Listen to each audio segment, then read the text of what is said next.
So you've started an Onlyfans, the account and your social media profiles are set up, and you now need to start market yourself or model you're working with efficiently.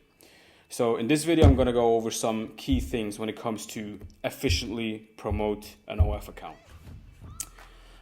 This is not going to be some complicated special method which you need to invest money into and won't work anymore as soon as the next update comes. Like, these are going to be fundamental things which are always going to serve you no matter how the market or the platforms change. Now, the first thing we're going to be talking about is short form content. I've mentioned this several times already in my other videos because it is the number one most efficient, highest ROI marketing method you can and should practice. Because number one, the skill of creating viral content will benefit you forever, and it doesn't cost you anything to start with it. You don't need any startup capital, you don't need an infrastructure, you don't need VAs, etc. You only need the discipline to work in your skills until you know how to go viral, and that's it. Two, it makes so much sense to focus on one skill and become a professional at it. Like, this is a general principle. You'd rather make 10 inches of progress on one segment than 1 inch of progress in 10.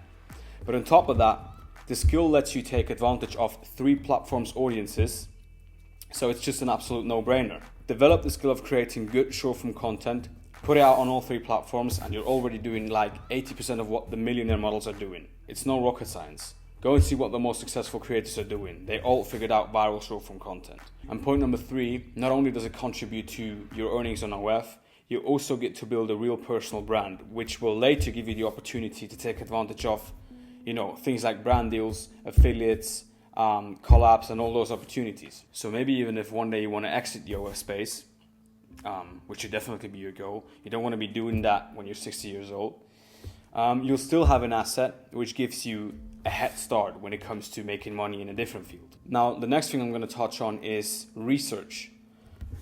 Looking up top influencers like Jellybean Brains, Anna Paul, Camilla, and girls like that, analyzing exactly what they're doing from their content to their funnel, etc., can actually teach you way more than any YouTube video ever will, because you literally got examples of proven systems right in front of you.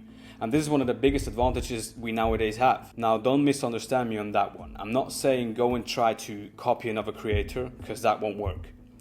And it's not how you should go about stuff in general. Now, what you should do instead is make a list of 4 components. This is actually a little exercise for you. I want you to actively take action and not just be another numb consumer of YouTube videos, right?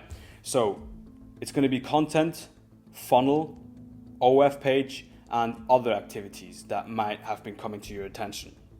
Like, that could be things that they are doing in their stories, their lives, or maybe long-form content, whatever it is that comes to your attention. I want you to be very detailed and comprehensive with it, because it will teach you a lot of shit that someone like me can't, because you have your own mind, your own understanding, your own perception of things, which means you as a model or as a manager will benefit way more from trying to make sense out of these things yourself than you will from me trying to, stuff information inside of your head.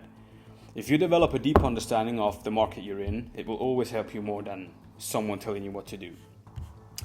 Next, consistency. We all know that, we've all heard it 1,000 times, but still most of us are not consistent with our efforts. So let me just explain you why this is so fucking important. Point number 1, in the beginning, you're going to be shit at almost everything you do. So being consistent with something is a basic requirement to even make anything work. You can try a million things without success, but you could also just try one thing for a long enough time frame and you'll succeed 100%. Not being consistent won't save you from doing all the work. It will just give you another little cheap dopamine hit by, trying something new every 2 weeks. But if you'd only stick to that one thing that has already been proven to work out extremely well, you would have achieved your goals by now. Secondly, there's the recency effect, which means getting in front of people's eyes multiple times is in many cases essential to get them to pay for something. And how this principle transcends to the OF industry is, a guy maybe has to see you like 3 times to even follow you, which requires you to be consistent with short form content. And once he then follows you, he might have to see you for like 10 times in your stories, which makes it clear that you've got to be consistent with stories. Number 3, it builds momentum, which makes it easier to keep moving forward.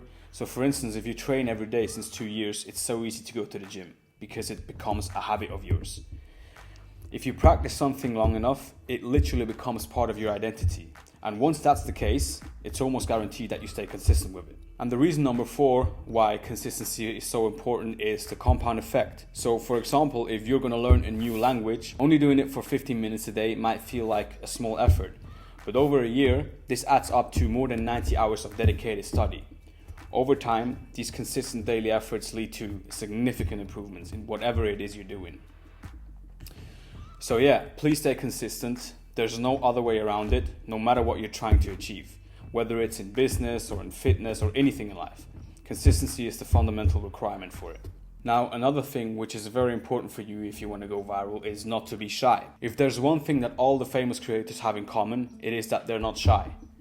They allow themselves not to be quiet. They don't give a fuck what other people think about them, and many of them actually embrace being hated. They actively do stuff which actually gets people to hate them, which then gives them very high engagement. So being shy or trying to fit in, staying under the radar, is actually the opposite of what you should be doing. Look at the most popular influencers, regardless of if they are on OF or not. These people are super high energy. They say what they want, they are loud, they are open, they attract attention, they're like a sponge for people's attention. So if there's anything you don't want to be, it's coming across as shy or boring, especially boring. The reason they go on social media is because they're bored. So when you're out there trying to compete with high energy influencers, just by being shy and boring, then good luck. It's going to be hard and you're basically just going to compete on looks. High energy is the best thing you can display in your content. Why do you think there's so many below average looking girls making crazy amounts of money? The potential sub has already seen all the beauty in the world. It's accessible on our fingertips. It's immediate. It's everywhere. Beauty is not the main thing that people pay for. So beauty is not what you should be competing on. It's personality that people feel attracted to, not just looks. Now, the last thing I'm going to be talking about is vertical testing. So if you want to learn not only how to go viral generally, but how you can go viral, you specifically, you as an individual, because there's no such thing as a way how anyone can go viral. Sure, there are principles that are applicable in most cases, but there are always verticals that work better for one person, and there's always going to be verticals that work better for someone else.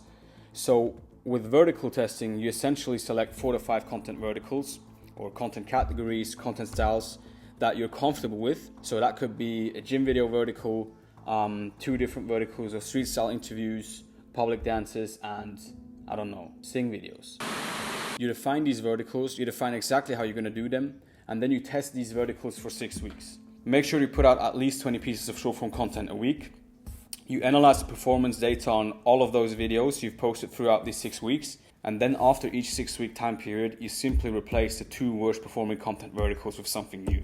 That way you're making sure to develop a sense and an understanding of what works for you individually, because you'll get better and better at the things that actually work for you, and you eliminate the verticals that don't quite work out for you. So don't just post random content, because if you do that, you'll never really get good at any specific type of content.